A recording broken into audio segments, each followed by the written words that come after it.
মুসা আলাইহিস সালাম আল্লাহকে জিজ্ঞাসা করছে, আল্লাহ আমার জান্নাতের বন্ধু কে? কয় কসাই। আপনি আমার সাথে এমনই করেন, যেটা জিজ্ঞাসা করি সাথে সাথে জবাব দিয়া দেন। আমি আর কসাই মিল হইল কোথায়? আল্লাহ বলে সিদ্ধান্ত এটাই, ওয়াকাউলুনা আল ফাসাল, আমাদের সিদ্ধান্তই সিদ্ধান্ত। আচ্ছা ঠিকানা দেন, যায় দেখি কি আমল করে। তো যায় দেখে হ্যাঁ কসাই। সারাদিন গোস্ত বিক্রি করে যখন বাড়ি যাওয়ার পালা আসছে, তো গোস্তের একটা টুকরাকে নিয়া কিমা বানায়া পোটলার ভিতরে নিয়ে দোকান বন্ধ করতেছে। মুসা আলাইহিস সালাম বলতেছে, তোমার বাড়ি মেহমান হওয়া যাবে? অবশ্যই যাবে, কিন্তু শর্ত আছে, আমি ডাইরেক্ট বাড়ি যাব না, আমার সাথে চলো। তো বলছে ঠিক আছে চললাম। যায় ঢুকছে এক ঝুপড়ির ভিতরে, খুব পরিপাটি সুন্দর।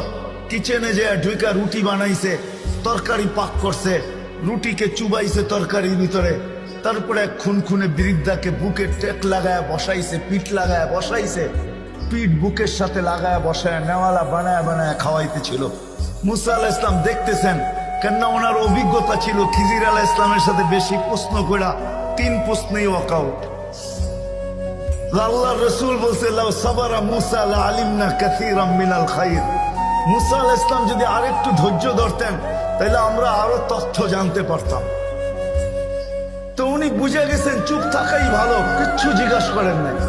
যখন খাওয়া দাওয়া শেষ, পরিপাটি শেষ, শোয়া দিয়া এখন বলতেছে, পাশেই আমার বাড়ি, চলো আমার বাড়িতে মেহমান থাকবে। এখন আর চুপ থাকতে পারেন নাই। তো বলতেছে, শোনো এই বৃদ্ধা কে? আমার মা। সকালে যখন যাই তো পরিপাটি করা যাই, খেদমত করা যাই, বিকালে যখন আসি তো আগে মার খেদমত করি, তারপরে নিজের ঘরে যাই। বুঝলাম, কিন্তু তুমি খেদমত করার পরে মা জানি হাত উঠায় কি বললো? খুনখুনে বৃদ্ধা, তো দাঁত নাই। বলছে, দূর বাদ দাও পাগল মা।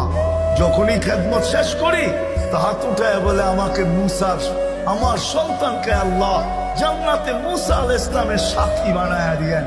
তো মুসা আলাইহিস সালাম চিৎকার দিয়ে বলতেছে, মা পাগল না,